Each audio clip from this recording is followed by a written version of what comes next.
As you may know, I love Shadow.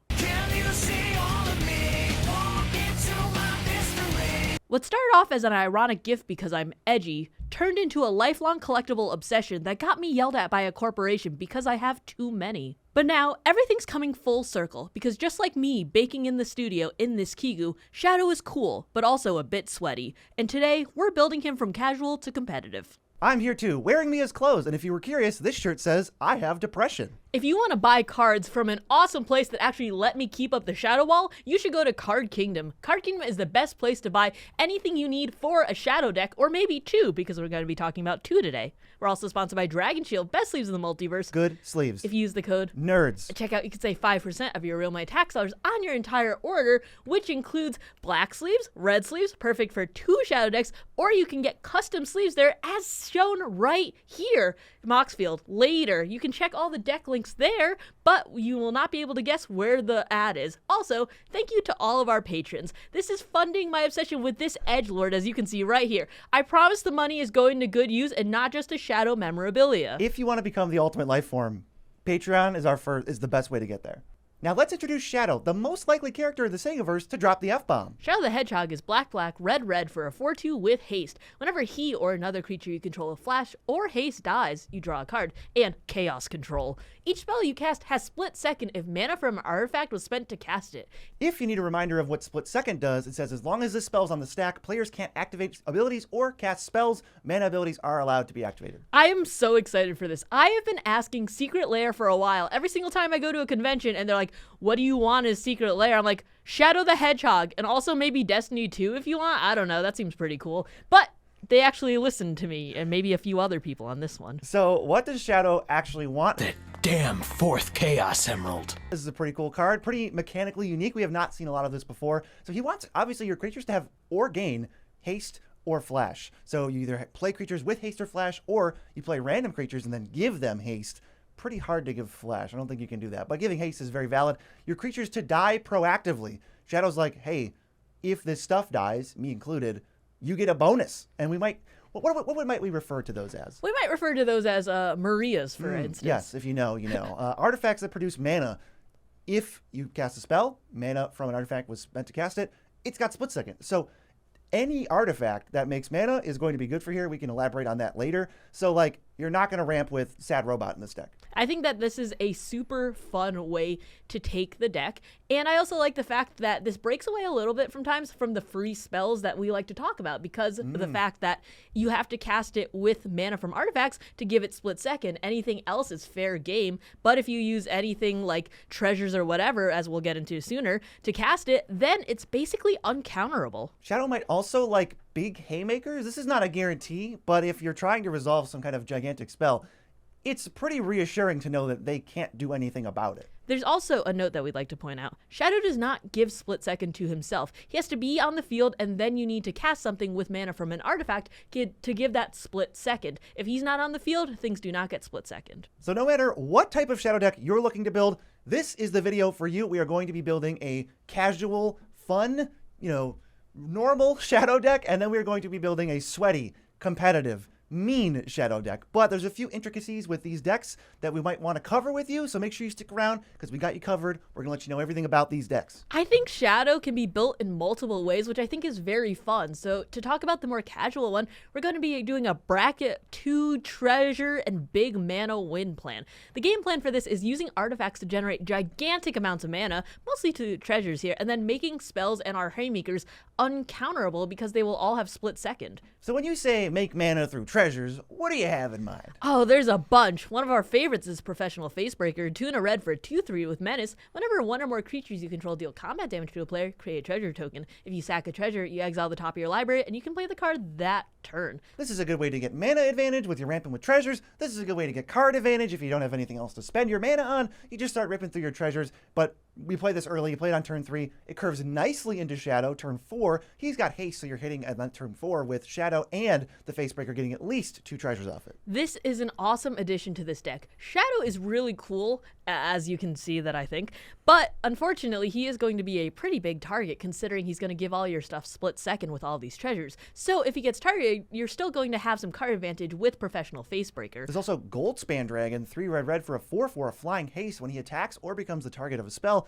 you get a treasure token, and now your treasures have tap, sack, add 2 mana of any one color instead of just 1. This is one of the rare examples of a creature with haste in this deck. We just mentioned that Shadow loves creatures with haste, but this bracket 2 deck is much more focused on treasures and the split second half of it. Is that right? Yeah, I want to make this deck more of a casual, like pre-conny level where it's like you can whip this out in a batch of like lower power decks and you're able to keep pace because it's like, okay, I'm making a bunch of mana and I have a bunch of haymakers in here, but it's not as like competitive. I'm not like, okay, sack, bring stuff back, sack, bring it back again, draw my entire deck, which as you can see in the bracket 4 version is very easy to do. Get ready because we'll treat you with that one, but we're talking about the pre-con level, the casual. We're still going to dumpster people, but we're not going to make them feel bad about it. Yeah. Well, would Shadow want them to feel bad?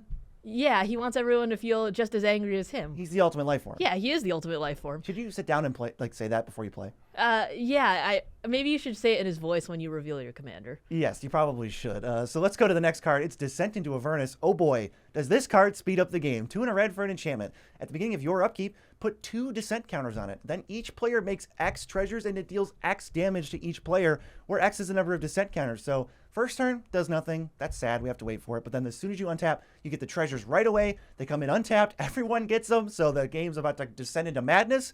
And as you keep going, it gets more and more. And soon players go, I don't want to take 8 damage. You are going to be able to utilize these treasures most effectively, whether using them on big mana spells or something else. There are a lot of ways to win in this deck. And I think that even if you're giving a couple mana here and there, the damage is very, very nice. And the mana output is going to be awesome. If you want to know how to win with this deck, check it out on Moxfield.com. The link for both decks in the separate brackets are in the description. Click them both and you can see, wow, Moxfield's UI is so easy and intuitive and understandable that I can just click on this link.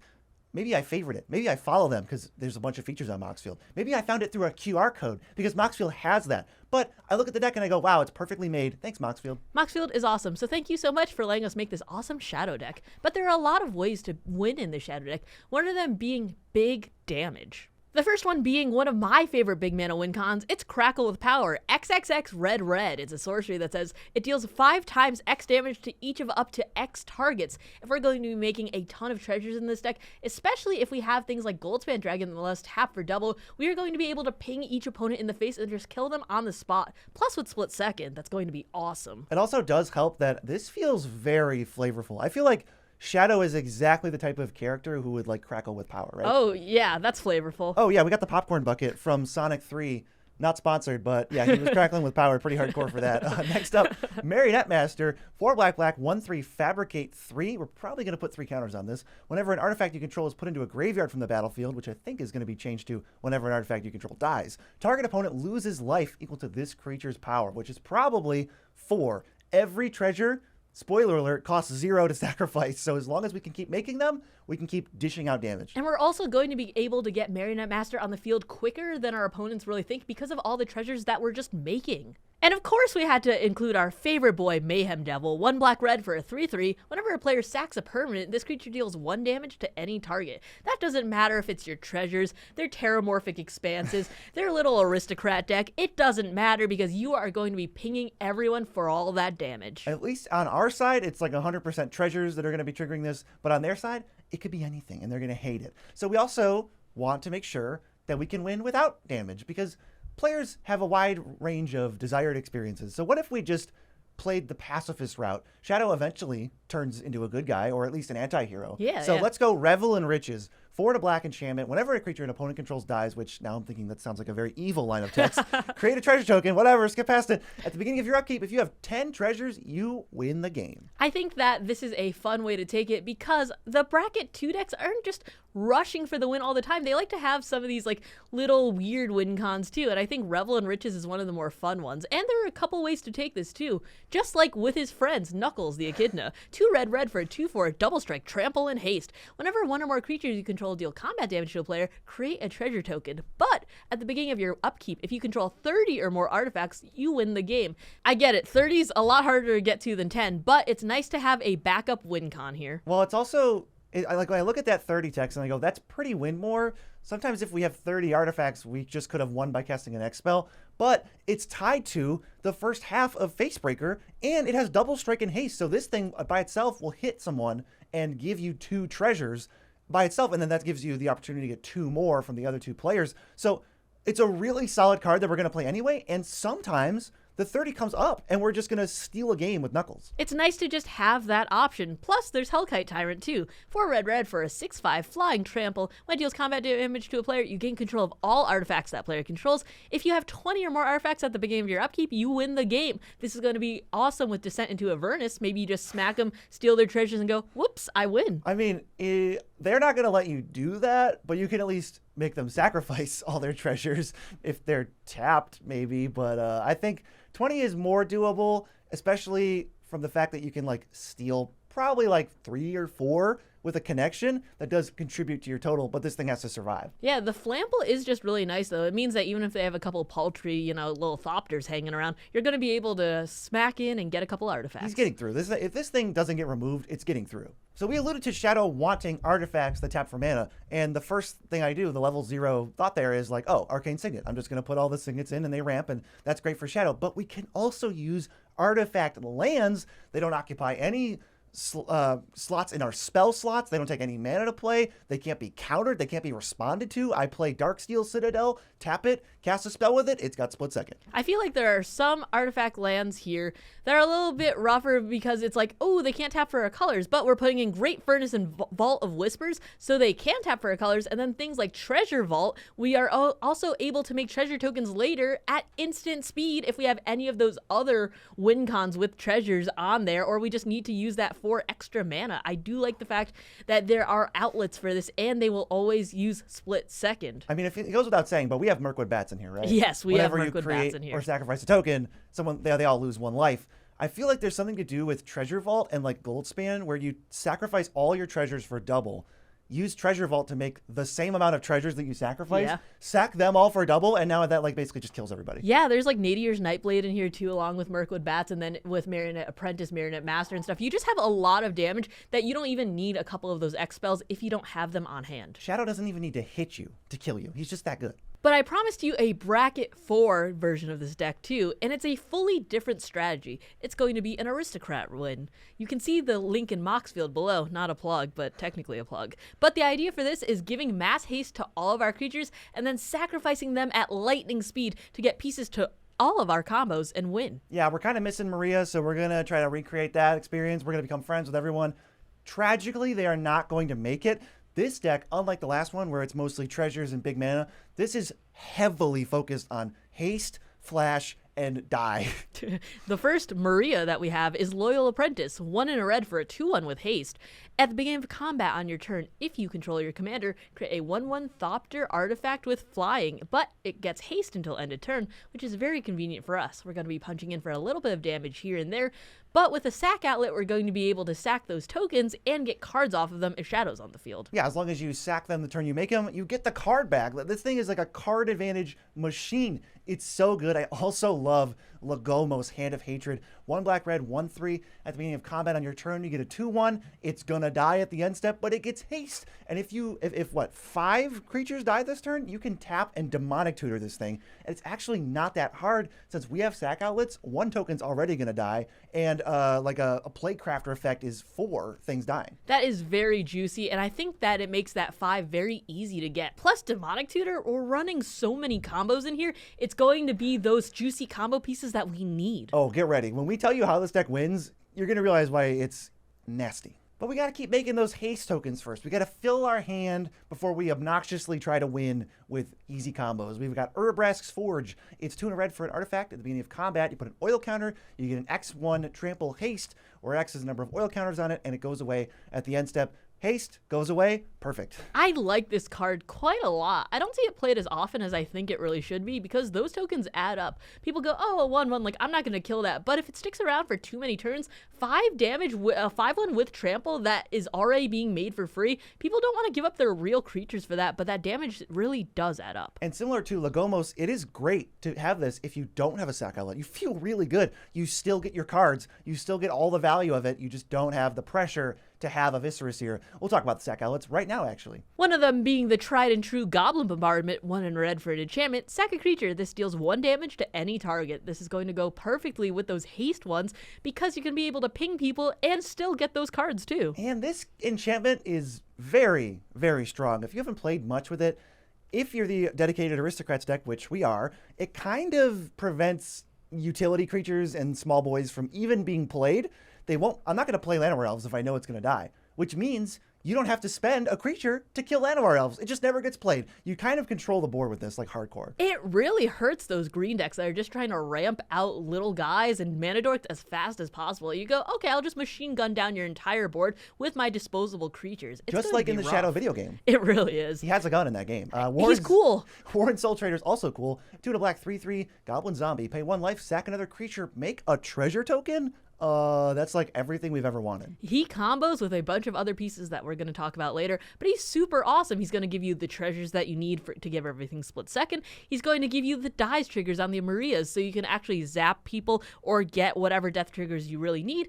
And if you can pay a life and then get a life back with something like a Zulaport, that'll be fine. You'll just get the life back. You start breaking even, and the only exchange made is now each opponent loses 1 in that exchange. So we've got Altar of Dementia, one of my other favorite sack outlets. 2 mana for an artifact, sack a creature, target player mills equal to that creature's power. So there's something special about Goblin Bombardment and Altar of Dementia. If you set up a loop, right, with 2 or 3 creatures where them being sacrificed leaves you with the same amount of resources you started with, that's great. Normally, to take advantage of that, you would need another piece. You would need a Blood Artist to say, hey, zap somebody for 1. So now that when this loop happens, I'm profiting. With Goblin Bombardment and Altar of Dementia, the sack outlet is also your win condition. So it removes an entire piece that you need. We still have other stuff, but it's nice to know when we get to the combo stage. They also come down super cheap, so it's not like you have to build up for these sack outlets that give massive value. No, these can come down on turn 2 if you really want. Right, and so what this deck is doing is completely forgetting about creatures that have flash or haste. It doesn't care. It's giving that ability after the fact. We are just going to play a 3 mana haste enabler for all of our dudes. A lot of those tokens we talked about already have haste, and that's great. But we're just going to throw down Fervor. 2 and a red enchantment, creatures you control have haste. Now, whenever a creature you control dies, you draw a card. There's also Rising of the Day, 2 and a red for an enchantment. Creatures get haste, and legendary creatures you control get +1/+0. This might be relevant if we want to punch in with Shadow a little bit, but overall it's just that creatures get haste, and that's what we care about. And the cheapest possible version of this effect that maybe you shouldn't run out on turn 1 is Mass Hysteria. All creatures have haste for just a single red. This is definitely one that you hold in your hand, and then when the turn comes, that you're about to surprise everybody with a lot of card advantage and maybe a kill, you go, whoops, Mass Hysteria. It's very risky. Have you ever seen someone run out the Concordant Crossroads turn 1 and Insane they go, behavior. oh no, like Insane. what have I done? But it can sometimes be worth it if you can win very fast, and this deck has some of those options. 100%. I think if you run out Mass Hysteria in a bracket 2 game, you're going to regret your decision every time. Yes. But in bracket 4, we're going to take advantage of it the most. But I promised you combos, and boy is this deck delivering. Mia, what do we got? The first one we're going to be talking about is an iconic 2-card combo. It's Zel's Conscripts and Kiki-Jiki Mirror Breaker. Kiki-Jiki is known for making a ton of copies so long as you can untap him. Zel's Conscripts is that part. It's going to be untapping him, and you're going to be making infinite copies and just giving everything haste, which will draw your entire deck. If you have Shadow on the field, make sure to sack him before you overdraw and kill yourself. And there's also everything has haste, and there's infinite copies, enters the battlefield, death triggers, you name it. Yeah, there's really no way you're going to lose with this. You can draw your whole deck, but that's only relevant if having infinite 3/3s doesn't kill everyone, which 95% of the time it will. But hey, it is nice to have that backup. Just in case, if they have got a Ghostly Prison in play, you can draw your deck until you find a Zealous Conscripts and then sack Shadow, sack all of the infinite Zealous Conscripts to just win the game. You're going to win if you get this 1+2 combo out. There's also Gravecrawler, which can be cast from the graveyard if you have a zombie, which is very important, and Phyrexian Altar, or any sack outlet, plus Pitiless Plunder, which gives you infinite death or ETB triggers. This can also be, you can also replace Phyrexian Altar with Warren Soul Trader. What happens is you sacrifice Gravecrawler, it dies, you get a trigger, presumably from your Blood Artist or your Zulaport Cutthroat. Then you have another zombie in play. You pay 1 mana from the treasure you just made to replay Gravecrawler, and you just repeat that infinitely. It is a non-combat, very reliable way to win the game. Again, either with Phyrexian Altar or Pitiless Plunder or Warren Soul Trader, some combination of that. There are a lot of options here. Warren Soul Trader, I think, might be the easiest just because it does like refund you that zombie so you don't have to keep looking for another one. But you will need something to refund you that life. But we have like Blood Artist, we have Zulaport Cutthroat, we have ways to be able to do that. So we're going to be getting a ton of triggers. Oh yeah. Lastly, a pretty sweet one actually, relying on a card called Activated Sleeper. I used to play this in CDH, so I kind of know it. It's 2 black 0/0. It's a clone, but it only clones things in graveyards that were put there from the battlefield this turn. And we're going to combo that with Cavalier of Night, which kills something when it enters, that's fine. But when it dies, you return target creature card in your graveyard that costs 3 or less from your graveyard to play.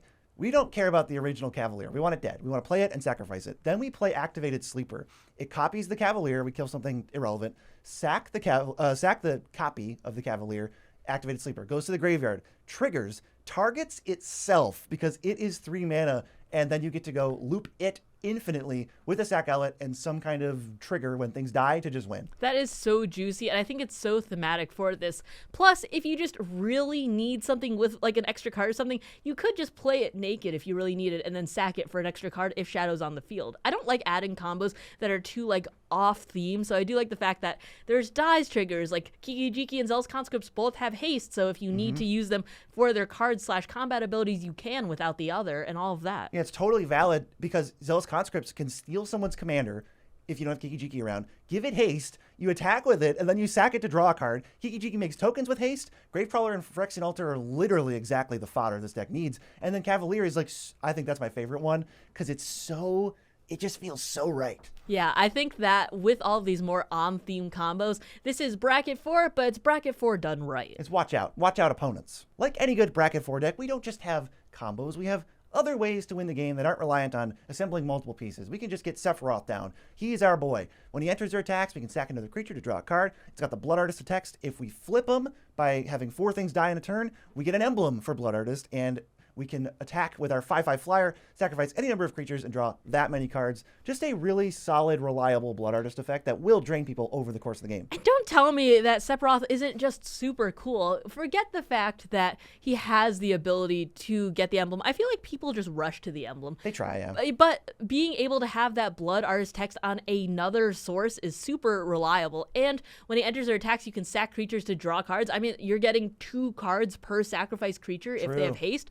It's going to be major card advantage. And if you give him haste, actually, he can attack and sacrifice another creature. That's so juicy. Is this deck the most cohesive thing ever or what? I think so. I also like Massacre Worm. It's 3 black for a 6/5. When it enters, all your opponent's creatures get -2/-2 until end of turn, and then whenever a creature an opponent controls dies, that player loses 2 life. Sort of like removing, if they generate an army of like Scoot Swarms or soldiers, having an off switch for that also kind of just kills that person. Super useful. I have loved Massacre Worm lately. Honestly, he's been awesome, and the fact that he's basically uncounterable if you use any sort of treasure, mana rock, or artifact land That's too, huge. because that's usually one of the things that people counter the most. Like, oh no, my board. It's like, okay, well, what are you gonna do about it? As split second, because I used Darksteel Citadel to pay for one of the colorless mana from it. Oh, that's so good too because this is exactly the type of top end that would get countered. Yeah, This deck doesn't have a lot of expensive spells, so sometimes it feels bad to stick your neck out playing, tapping out for this thing. But having a split second just makes this a no-brainer. And then the next one, Meat Hook Massacre, X black enchantment. When it enters, each creature gets -X until end of turn. Whenever a creature you control dies, each opponent loses 1. Whenever a creature an opponent controls dies, you gain 1. That is another one that would be countered by multiple people because it's like, okay, everything gets -7. I'll counter that. I have an army of 1/1s. Well, you have split seconds, so it can't. Yeah, one of the most common play patterns with this is probably either just casting it on turn 2 for black and saying, get ready to deal with this, or firing it off for like -1/-1, saving yourself the trouble of sacking, all this crap, Get all the triggers from all their small creatures dying, gain all the life, bolster yourself from like other attacks and stuff, and then fill up your hand so that you can interact with all the strong stuff they were trying to do. I mean, this can just be your win con, too.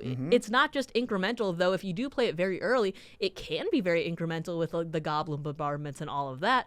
But if they just play this and they have an army, you know, it's like against the Edgar deck, they're 1/1s, 2/2s, whatever, and you slap this down and you go, okay, deal with this, -5 to everything. They go, okay, I guess I'm just dead. I mean, I'm really glad that Shadow has a magic card. I think is the perfect surprise for you. But I'm also thinking this commander just looks awesome. Like, I I'm think glad he's it's fun. Really cool. I'm very excited. I'm gonna build him. I feel like I have a spot for him in my roster, even though I don't have another Rakdos spot. I'm gonna make room for him. You're He's gonna awesome. Make room. Do you have any closing thoughts on Shadow? He's cool. He's cool. Go build him. He's awesome. If you want to see more Nitpicking Nerds, I would recommend this 3.5-hour slog of us reviewing every Final Fantasy commander. Trust me, it's fun. It's worth it. It's almost as cool as Shadow.